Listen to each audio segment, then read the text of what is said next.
Gente, sobre a quarta dose, né, essa liberação que foi feita pelo Ministério da Saúde, a gente vai conversar agora com o epidemiologista e professor da Universidade Federal do Rio de Janeiro, Roberto Medronho.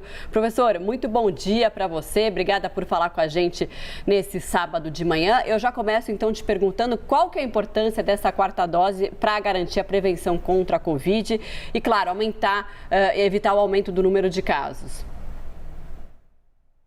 Bom dia, é fundamental. Porque as pessoas com maior idade, elas tendem a ter uma resposta imunológica menor à vacina. Então, se nós tivermos os acima de 50 anos, como agora foi liberado pelo Ministério da Saúde, todos tomando a sua quarta dose, a gente chama isso de um booster, ou seja, há uma amplificação, um aumento da resposta imunológica, e essas pessoas, se caso virem a se infectar, não evoluirão de forma grave, que é a grande proteção da vacina. Ela é muito boa para evitar óbitos e casos graves, e um pouco menos efetiva para evitar a contaminação. Mas uma pessoa se contaminando e tendo uma doença branda, isso do ponto de vista da saúde do indivíduo e de saúde pública, é o que nós pretendemos neste momento. E, professora, a gente está vendo agora, né, um aumento do número de casos, como já foi mencionado anteriormente. O que explica essa situação, essa alta, né, do número de casos, e como que o senhor avalia a atual situação epidemiológica no país da Covid? Bom, a situação atual é de um aumento do número de casos. Felizmente, porque temos uma grande parte da população imunizada, não estamos vendo ainda o impacto nos serviços de saúde, através de óbitos, lotação de UTIs, mas está tendo casos graves também.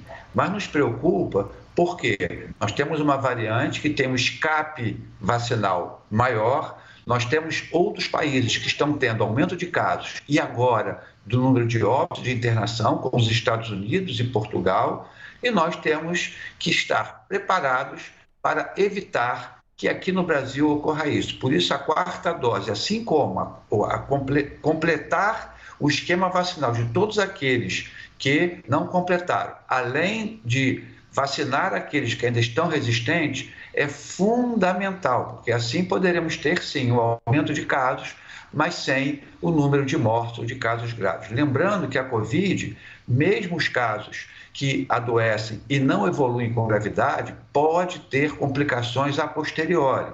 Então, tem também a Covid longa. Então, se nós pudermos evitar, tomando a vacinação e nos protegendo, por exemplo, no atual momento, eu recomendo fortemente o uso de máscaras em ambientes fechados, aliás, não só eu, o próprio Ministério da Saúde, na nota, fala isso, especialmente para os imunossuprimidos e as pessoas com maior idade.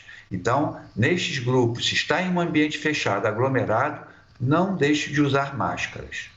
Professor, a gente vê que o número de pessoas que tomam a dose de reforço vem caindo conforme o tempo, né? Então, a partir ali da segunda dose, né, para aquelas vacinas que exigem 2 doses, a dose inicial, eu digo, aquelas doses de reforço que vem, por exemplo, a terceira, a quarta dose, agora com pessoas acima de 50 anos, também a capital paulista já está aplicando a 5ª dose para idosos imunossuprimidos. Aí as pessoas se perguntam, nossa, mas por que tem que ficar tomando de tempos em tempos, dose de reforço no intervalo tão curto? Por que esse intervalo tão curto para quem não entende e está questionando por que deve tomar essa quarta dose ou dose de reforço há em tanto tempo? Porque as evidências científicas têm mostrado que a proteção conferida, seja pela doença, seja pela vacina, ainda não tem um prazo maior, mais longo, como no caso da gripe, como vocês bem mostraram. Por que a gripe é anual? Porque nós temos uma vacina que protege cerca de 1 ano daquela cepa circulante. No caso da Covid, ainda não temos uma vacina que proteja durante um prazo de 1 ano. Chegaremos lá, mas é o que temos hoje. Então, a pessoa que tomou uma vacina e que tem mais de 50 anos e tem mais de 4 meses da última dose, né, da dose de reforço ou terceira dose, tem que tomar a dose de reforço. Uma outra coisa que você chamou muito bem a atenção é um fenômeno que existe no Brasil e em outras vacinas também. Quanto mais doses você tem que tomar, a tendência é que a pessoa deixe de tomar as últimas doses, né? Há uma queda natural. Isso, para o controle da pandemia de Covid-19, é muito ruim. Aliás, muitas pessoas estão achando que a pandemia acabou. Ela não acabou, infelizmente. Por isso, a vacinação e o distanciamento social e o uso de máscaras, especialmente para as pessoas imunossuprimidas e com idade mais avançada. Perfeito, muito obrigada, viu, professor Roberto Medronho, por essas informações aqui no CNN Sábado. Um ótimo fim de semana para o senhor e até uma próxima. Muito obrigado para vocês e seus ouvintes também. Lembrando, né, que o professor Roberto é epidemiologista e professor da Universidade Federal do Rio de Janeiro.